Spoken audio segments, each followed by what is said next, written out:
যদি কেউ কাউকে ফাসেক অথবা কাফের মনে করে, তো এই সম্পর্কে রাসূল সাল্লাল্লাহু আলাইহি সাল্লাম কি বলেছেন?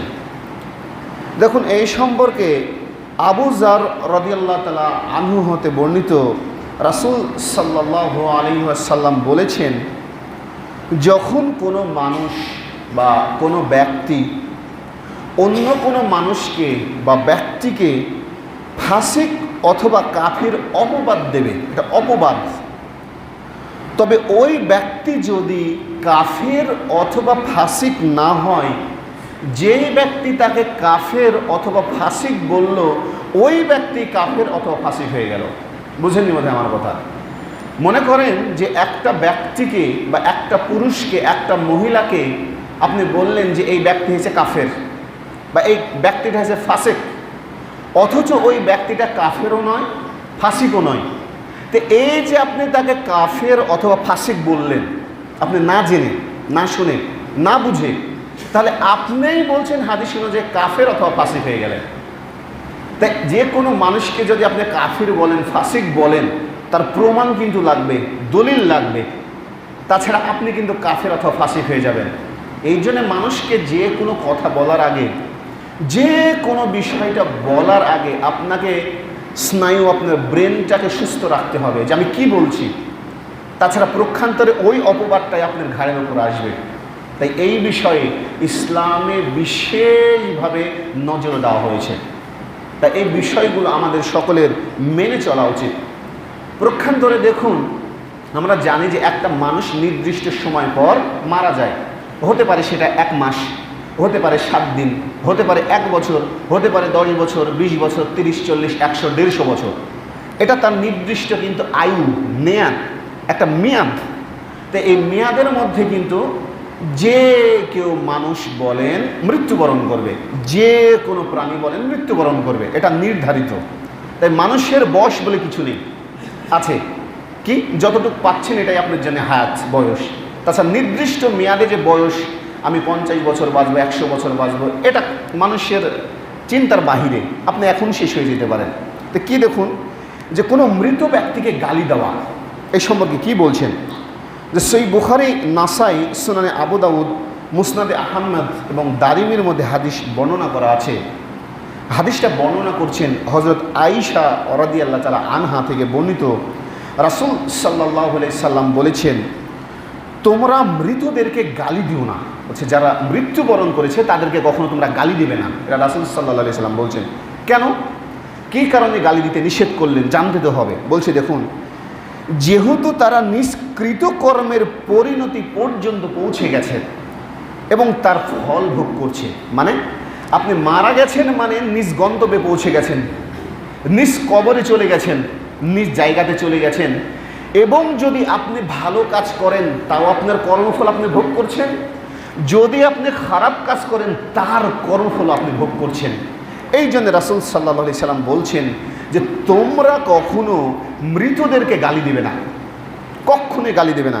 কেননা তারা নিষ্কৃত কর্মের পরিণতি পর্যন্ত পৌঁছে গেছে এবং তার ফল ভোগ করছে। তাহলে ফল যদি ভোগ করে, আমাদের কখনোই উচিত নয় যে কোনো মৃত মানুষকে গালি দেওয়া। তবে একটা জিনিস কি জানেন, দুনিয়ার বুকে ভালো কাজ করার পরিণতি কিন্তু অনেক বেশি, আবার জুলুমের পরিণতি অনেক বেশি। আপনি আজকে যার চোখে ভালো হয়ে আছেন, যখন জুলুম করবেন, খারাপ কাজ করবেন, তখন আপনাকে এই ব্যক্তিরা কি বলবে জানেন? যে মারা গেছে ঠিকই গেছে, বদমাইশ ছিল, আর কথার কোনো দাম ছিল না। তখন কি হবে জানেন? এই যে মানুষ সমালোচনা করছে আপনাকে ভালো চোখে আর দেখে না। আপনি হয়তোবা কোনো বড় অন্যায় করেছেন, মুখে একটা বলছেন, কাজে আর একটা পরিণত করছেন। তখন কি হবে? এই যে সমালোচনা করবেন, এই যে তার সম্পর্কে বিভিন্ন কথাবার্তা বলবেন, এটা আপনাকে আরও শাস্তি দেবে। এই জন্যে দুনিয়াতে বেঁচে থাকতে ভালো কাজ করুন, মানুষের ভালোবাসা গ্রহণ করুন, তাহলে আপনি অনেক কিছু কামিয়াবি হতে পারবেন। মানুষের সাথে কর্কশ ভাষা, কর্কশ কথাবার্তা, মানুষের সাথে মনোমালিন্য হওয়া, মানুষের সাথে ফ্যাসাদ সৃষ্টি করা, অন্যায়ভাবে কাউকে মারা, হত্যা করা, জুলুম করা, কত যে একটা ভয়াবহ বিষয়। আপনি মৃত্যুবরণ করবেন, এটা আজ হোক, কাল হোক, 5 বছর পর হোক, 10 বছর পর হলেও বলবে ওই লোক ভালো ছিল গা। আর যদি ভালো হন তো বলবে যে না রে, লোকটা অনেক ভালো ছিল। এরকম একটা ভালো ব্যক্তির, আমি বলছি আল্লাহ আলাম, আল্লাহ রাব্বুল আলামিন তাকে জান্নাতবাসী করুন, হানাফি মাযহাবের একজন বিখ্যাত আলেম দেখবেন খন্দকার আব্দুল্লাহ জাহাঙ্গীর রাহিমাহুল্লাহ। তো ইনি এত একজন ভালো মানুষ যে আহলে হাদিস সালাফিরাও যে পরিমাণ তাকে ভালোবাসে, সবচেয়ে বেশি ভালোবাসে কিন্তু আহলে হাদিস সালাফি লোকেরা, তাকে হানাফিরাও প্রচুর ভালোবাসে। কেন বলুন তো? তার কথার মধ্যে যে একটা মিষ্ট ভাষী, তার যে বোঝানোর ক্ষমতা আল্লাহ রাব্বুল আলামিন দিয়েছিলেন, তাকে যদি গালিও দিতেন তিনি হেসে বলতেন যে আল্লাহ রাব্বুল আলামিন তাকে হেদায়েত দান করুন, এই ভাই আমাকে গালি দিয়েছে, আল্লাহ যাতে তাকে সঠিক জ্ঞান দান করুন। এটা হচ্ছে মানুষের ভালোবাসা। তো তাকে এত পরিমাণ ভালোবাসে, 2016 সালে তিনি মারা গেছেন, পৃষ্টিবিদ বক্তব্য দিতেন। তা আজও মানুষ তাকে কিন্তু শ্রদ্ধা সহকারে স্মরণ করে। সে যখন বক্তব্যগুলান দেয় আমি শুনি, তো কতটা মিষ্টভাষী ছিলেন। তাই মানুষকে এই বিষয়টা অত্যন্তভাবে ভালোভাবে বুদ্ধি সহকারে ভাবতে হবে যে আমি কী কাজ করছি। তাই কখনো মৃত ব্যক্তিকে কখনো গালি দিবেন না। এবার আসুন যে মানুষ সম্পর্কে কুধারণা খুঁজে বেড়ানো। আপনার প্রমাণ লাগবে, কিন্তু আপনি যে একটা মানুষকে খারাপ বলছেন আপনার প্রমাণ লাগবে, আপনার দলিল লাগবে যে কেন আমি তাকে খারাপ বললাম। দেখুন যে এই সম্পর্কে আবু হুরায়রা রাদিয়াল্লাহু তাআলা আনহু হতে বর্ণিত, রাসূল সাল্লাল্লাহু আলাইহি সাল্লাম বলছেন যে তোমরা কুধারণা পোষণ করা থেকে বিরত থাকো, কেননা কুধারণাই হলো সবচাইতে বড় মিথ্যা। বলছে মানুষ সম্পর্কে প্রমাণ ছাড়া কোনো ধারণা করবে না, খারাপ ধারণা করবে না, এটাই হচ্ছে সবচেয়ে বড় মিথ্যা। আর বলছে যে অপরের দোষ খুঁজে বেড়াবে না প্রমাণ ছাড়া। প্রমাণ যদি থাকে তাহলে ঠিক আছে, আপনার কাছে যে প্রমাণ আছে, আমি এটা সাক্ষী ছিলাম, আমি দেখেছি, আমার 4-5টা সাক্ষী আছে, তাহলে ঠিক আছে। তারপরে বলছে যে মানুষের পেছনে কখনো লাগবে না। 2, আর অসৎ প্রতিদ্বন্দ্বিতা করবে না। মানে একজন ব্যক্তি একটা খারাপ কাজ করেছে, আপনাকে মেরেছে বিনা কারণে অন্যায়ভাবে, আপনি এখন ভাবছেন যে আমি আজ হোক কাল হোক 10 দিন পর হোক এই প্রতিশোধটা আপনি নেবেন, এটাই কিন্তু অসৎ প্রতিদ্বন্দ্বিতা। ও অন্যায়ভাবে আপনাকে মেরেছে, তার মানে আপনাকে কেউ মারতে হবে?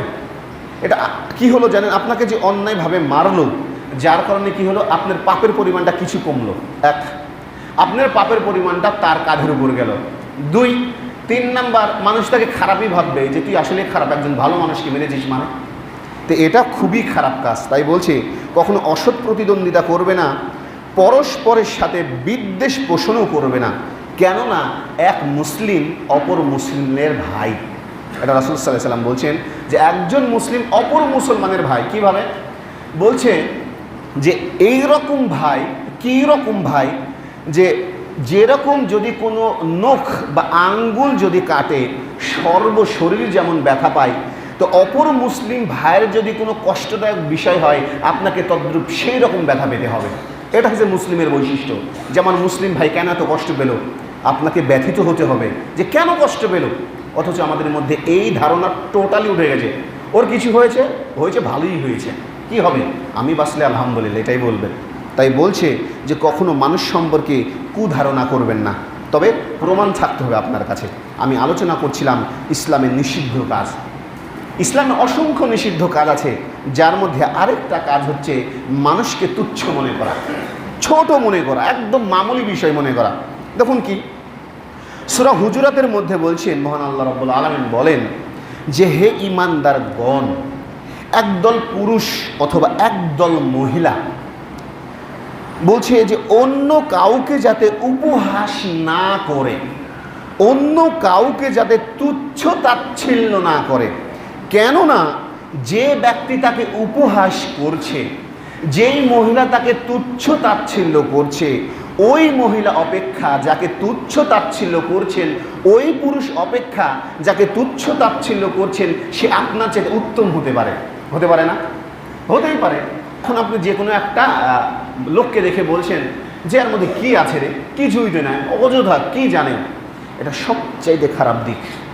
এমন কিছু তার মধ্যে আছে যেটা আপনি কল্পনা করতে পারবেন না, আপনি জন্ম থেকে মৃত্যু পর্যন্ত শিখে শেষ করতে পারবেন না। দেখুন একটা কথা আছে যে মানুষ কথা বলা শেখে 2-1.5 বছরে, শিখে না? কিন্তু এই কথাটা কোথায়, কোন জায়গায়, কিভাবে প্রয়োগ করতে হবে মানুষের কিন্তু মৃত্যু পর্যন্ত লেগে যায় না? একই কথা বলবেন মানুষের সাথে, দেখবেন যে সম্পর্ক ভালো হয়েছে, একই কথাই বলবেন দেখবেন যে আপনার সাথে গণ্ডগোল বেঁধে গেছে। তাই এই মুখ, এই জবান অত্যন্ত একটা ভয়ানক বিষয়।